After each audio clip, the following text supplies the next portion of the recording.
लक्ष्मी, जल्दी जल्दी हाथ चला, अभी बहुत काम बाकी पड़ा है। बच्चे 2 दिन बाद आ जाएंगे, घर को सुंदर सजाना भी तो है। कमरे की धूल वगैरह सब साफ करनी है बारीकी से। विपुल को धूल से दिक्कत है, याद है ना? कि भूल गई? याद है दीदी, विपुल भैया को धूल से दिक्कत हुई थी जब वो छोटे थे और मैं नई नई इस घर में काम करना शुरू की थी। उस समय की घटना आज भी आंखों के सामने ही रहती है। आप चिंता ना करो, मैं अच्छे से सब साफ कर दूंगी। विमला जी का एक बेटा और छोटी बेटी है। दोनों ही बाहर पढ़ने गए थे, फिर वहीं नौकरी करके बस गए। विमला जी के पति सुरेश जी का देहांत 2 साल पहले एक एक्सीडेंट में हो गया था। तब बच्चे ज्यादा समय रुक न पाए थे, तो अब दिवाली से पहले विमला जी ने पति के नाम पर दान श्राद्ध करने का निर्णय लिया। इसलिए कुछ दिन बच्चे रुकने के लिए आ रहे हैं।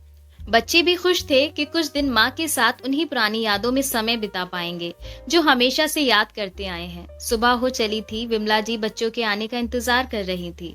दरवाजे पर टकटकी लगाई थी, बच्चों के पसंद का नाश्ता, मिठाई, नमकीन सब कुछ अपने हाथों से तैयार की थी। घंटी बजती है और विमला जी आरती की थाल सजाकर दरवाजे पर ही बच्चों की नजर उतारती हैं। फिर गले लगाकर आशीर्वाद देकर स्वागत करती हैं। घर के बदले बदले माहौल में आकर बच्चों को अलग सा लगता है।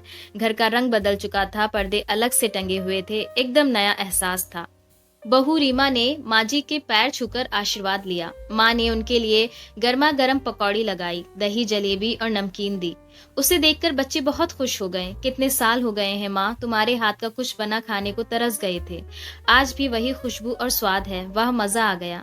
बच्चों ने घर में कुछ बदलाव महसूस किया जो पापा जी के समय नहीं था। माँ अब आत्मनिर्भर हो गई थी।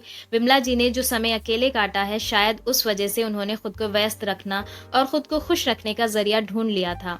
घर पर रहकर ही वे बच्चों के लिए कपड़े सिल दिया करती थी और छोटे मोटे काम करती रहती थी, जिससे उनको खुशी मिलती थी। लेकिन बच्चों को ये छोटा काम करना पसंद नहीं आ रहा था। बेटे ने कहा कि वह उनके साथ क्यों नहीं चलती, कम से कम बहू रीमा के साथ मन लगा रहेगा और चिंता भी नहीं होगी कि आप यहाँ अकेली हो। विमला जी ने बताया कि यहाँ उनके दोस्त हैं, पास पड़ोस में जान पहचान है, तो मेरा मन लगा रहता है। वहाँ बड़े शहर में जाकर मेरा मन नहीं लगेगा। अब इस उम्र में कहाँ दोस्त बनाती फिरूंगी। तुम चिंता मत करो, मैंने खुद को संभाल लिया है। और फिर सामने वाले भाई साहब की बेटी अंजलि है, कुछ भी जरूरत होती है तो वो मदद कर देती है। जब तुम यहाँ थे तो तुम लोगों के साथ समय निकल जाता था, पर अब अकेली हूँ तो अपने तरह से जो पसंद होता है वो ही करती हूँ। कोई टोकने वाला भी नहीं होता। मेरी फिक्र छोड़, मैं एकदम ठीक हूँ और खुश हूँ। फिर माँ बेटे को मना ले जाती है अपनी बात में। तनु को घर में आकर पापा की बहुत याद आती है, उनकी कमी बहुत खलती है। उसे ऐसा लगता है कि जब पापा थे तो माँ भी सबके हिसाब से रहती थी, पर अब वो अपने मन का करती हैं।